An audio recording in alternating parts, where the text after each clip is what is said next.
Nearly 60% of healthcare breaches this year weren't caused by hackers. They came from inside the organization, and the latest HIPAA update just made this risk even bigger. Last week, the Office for Civil Rights released new HIPAA Privacy Rule guidance on how providers share PHI in value-based care, and what's included in a patient's designated record set. Here's the danger. Many clinics have strong firewalls and antivirus, but they're not watching internal PHI access closely enough. OCR is now zeroing in on improper access and accidental disclosures. If your designated record set isn't clearly defined or monitored, even a well-meaning employee could put you on the hook for six-figure fines.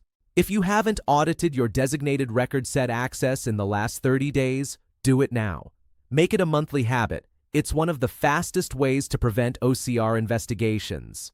If you're not 100% confident your compliance program could stand up to OCR scrutiny, let's talk.